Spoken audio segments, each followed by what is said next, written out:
sudah tidak pas lagi ini disebut sebagai pembicara kunci, sekarang pembicara gembok. Rantai, Bapak. Ya, serantai. Ya, Assalamualaikum jadi warahmatullahi membungkus wabarakatuh. semuanya ya. Ya, Jadi kenceng. ya. Bapak Ibu, teman-teman yang sangat saya hormati, diskusinya pasti sudah cukup panjang dan bagaimana teman-teman mengenal varian Omikron, hampir semua orang tahu. Saya udah keliling kok ke kampung-kampung, saya tanya, ibu-ibu tahu Omikron? Sing kados merecon nggih Pak, ngono katanya meledak soalnya. Gitu ya. Jadi banyak sekali yang orang sudah tahu sebenarnya apa itu Omikron, bagaimana penyebarannya. Hanya karena sudah beberapa bulan, in case kalau saya lihat kasus beberapa dunia yang kemarin bergolak, Indonesia itu kan turun ya.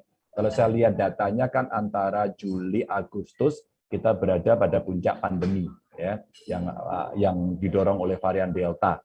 Tapi mulai September kita mulai turun, mulai melandai. Tapi September, Oktober, November, bahkan sampai sekarang mulai melantai. Nah, sekarang agak sedikit bergelombang ketika kemudian ada varian Omikron. Saya kok sepakat sebenarnya, rasa-rasanya hampir semua gejala-gejala awalnya secara medis ternyata tidak terlalu berat alias OTG. Maka apa yang kemudian bisa kita kerjakan? Saya masih mempercayai dan mengikuti rekomendasi dari para pakar. Yang pertama adalah terkait kesiapan pemerintah. Nah, ada pusat, ada provinsi, ada kabupaten kota, bahkan sampai desa. Yo ayo dipercepat vaksin gitu. Yo ayo dipakai maskernya gitu. Buat saya tidak terlalu sulit-sulit. Terus kemudian germasnya mesti berjalan, asupan gizinya bagus, olahraganya tetap jalan. Dan saya kira sudah menjadi style sekarang, lifestyle ya. Orang berolahraga, orang kemudian mencuci tangan dengan sabun, dengan hand sanitizer, itu sebenarnya sekarang sudah menjadi gaya. Sehingga kalau kita melihat situasi itu akan baik. Teman-teman, aku mau cerita aja. Ketika pada saat dilapori teman-teman PMI, pekerja migran kita mulai pulang, itu wah ribetnya luar biasa yang ada di bandara. Setelah itu mereka kan masuk isolasi tuh. Itu problemnya juga luar biasa. Masuklah banyak video ke saya.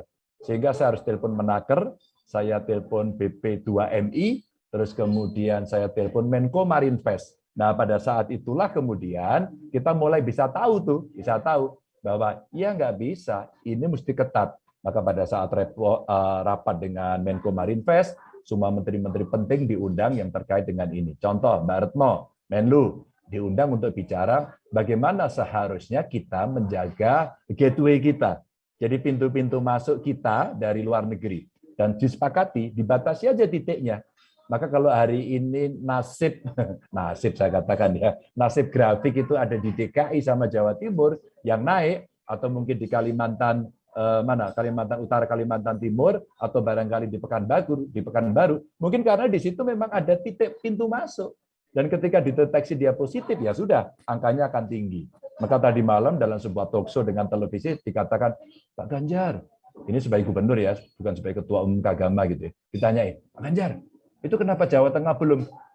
Rasa-rasanya saya sih ya sudah ya, cuman belum ketahuan, saya bilang begitu. Nah, apa yang mesti kita kerjakan? Alhamdulillah, saya beli waktu itu, beli alat WGS gitu ya, untuk melakukan tes whole genome sequence gitu, dan memang sampai ini belum menemukan. Ketika kemudian banyak dituduh banyak testingnya yang kurang, maka pada saat itu saya sampaikan, enggak, testingnya udah tinggi banget. Hanya mungkin dari sisi tracingnya ya. Tracingnya mesti betul-betul targeted gitu ya, bisa masuk ke kiri kanan siapa urut-urutannya. Nah, apa sikap kita? Sekarang ada aplikasi Peduli Lindungi menurut saya menjadi penting, sehingga kalau kita ingin melakukan tracing itu akan sangat terbantu. Dan hari ini akhirnya penegakan hukum mesti jalan, dan alhamdulillah rapat terakhir kemarin dengan Menko agar seluruh pemangku kepentingan, wabil khusus pemerintah untuk siaga. Di gateway siaga, kalau mereka masuk karantinanya mesti siap, Dinkesnya memberikan dukungan untuk melakukan pengetesan, peralatan alatnya, peralatan medisnya juga mesti siap, ya, alkes-alkesnya mesti siap, termasuk ya Pak Menkes sendiri bilang akan saya nggak tahu namanya, itu peralatan yang bisa melakukan testing sehingga bisa mendeteksi lebih awal. Maka teman-teman, webinar ini menurut saya menjadi penting, tapi seandainya nanti sudah selesai, harapan saya ini Mbak, bisa kemudian kita keluarkan dikit-dikit, kita amplifikasi ke publik, nggak usah panik, gejalanya seperti apa, lalu kita, masyarakat, mesti melakukan apa. Sehingga tugas saya dari pemerintah, umpama, nyiapin rumah sakit, SDM-nya kita siapin, sarana prasarana kita siapin, obat-obatannya kita siapin, termasuk tempat-tempat untuk isolasi terpusat. Nah, dengan cara ini, kenyamanan aja yang bisa kita berikan.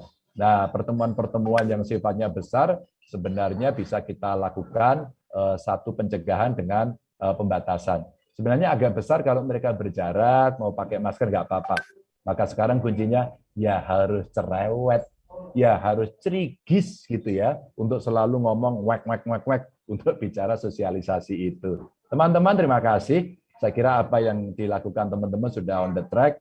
Ya, tugas kita sekarang mengamplifikasi aja dari hasil webinar yang bagus-bagus ini. Tadi ada banyak rekomendasi dari para narasumber, kita ambil dikit-dikit, kita keluarkan. Mungkin dari Kagama, bisa berhubungan dengan media, atau boleh dong di-share ke saya, nanti saya akan bantu untuk menyampaikan, karena tingkat ekspertis, kepakaran teman-teman sudah sangat teruji. Terima kasih, jaga kesehatan semuanya, tetap semangat semuanya, pokoknya ya love you full lah. Terima kasih.